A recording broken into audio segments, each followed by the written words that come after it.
2 Samuel 18. Absalom's death.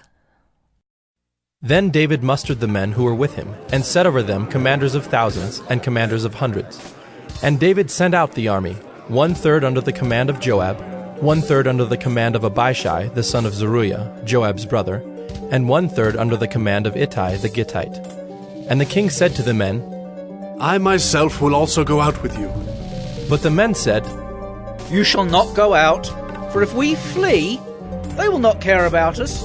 If half of us die, they will not care about us. But you are worth 10,000 of us. Therefore, it is better that you send us help from the city. The king said to them, Whatever seems best to you, I will do.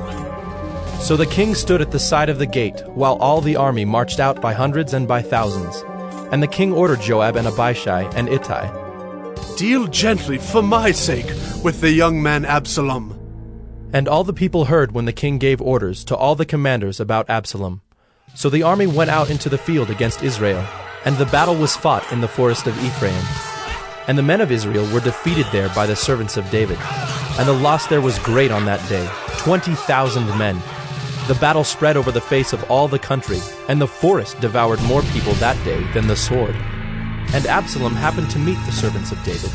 Absalom was riding on his mule, and the mule went under the thick branches of a great oak, and his head caught fast in the oak, and he was suspended between heaven and earth, while the mule that was under him went on. And a certain man saw it and told Joab, Behold, I saw Absalom hanging in an oak. Joab said to the man who told him, What? You saw him? Why then did you not strike him there to the ground? I would have been glad to give you 10 pieces of silver and a belt.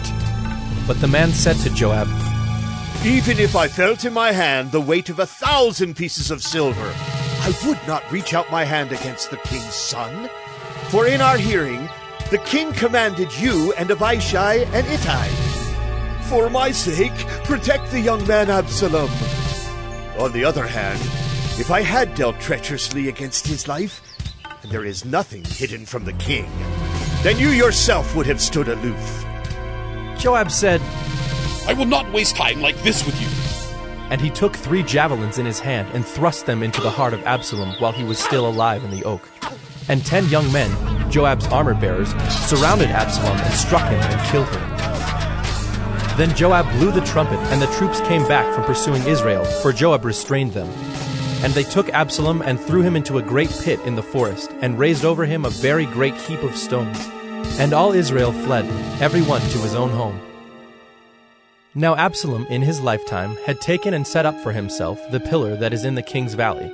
For he said, I have no son to keep my name in remembrance. He called the pillar after his own name, and it is called Absalom's monument to this day. Then Ahimaaz the son of Zadok said, Let me run and carry news to the king that the Lord has delivered him from the hand of his enemies. And Joab said to him, You're not to carry news today. You may carry news another day, but today you shall carry no news, because the king's son is dead. Then Joab said to the Cushite, Go, tell the king what you have seen.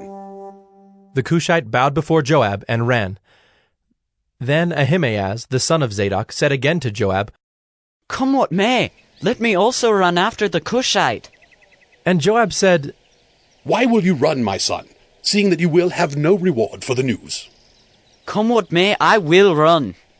So he said to him, Run. Then Ahimaaz ran by the way of the plain and outran the Cushite. Now David was sitting between the 2 gates, and the watchman went up to the roof of the gate by the wall. And when he lifted up his eyes and looked, he saw a man running alone. The watchman called out and told the king. And the king said, If he is alone, there is news in his mouth. And he drew nearer and nearer. The watchman saw another man running, and the watchman called to the gate and said, See, another man, running alone. The king said, He also brings news. The watchman said, I think the running of the first is like the running of Ahimaaz, the son of Zadok. And the king said, He is a good man and comes with good news. Then Ahimaaz cried out to the king, All is well. And he bowed before the king with his face to the earth and said, Blessed be the Lord your God, who has delivered up the men who raised their hand against my lord the king. And the king said, Is it well with the young man Absalom? Ahimaaz answered, When Joab sent the king's servant, your servant, I saw great commotion, but I do not know what it was. And the king said, Turn aside and stand here. So he turned aside and stood still. And behold, the Cushite came. And the Cushite said, Good news for my lord the king, for the Lord has delivered you this day from the hand of all who rose up against you. The king said to the Cushite, Is it well with the young man Absalom? And the Cushite answered, May the enemies of my lord the king, and all who rise up against you for evil, be like that young man. And the king was deeply moved, and went up to the chamber over the gate, and wept. And as he went, he said, Oh, my son Absalom, my son Absalom.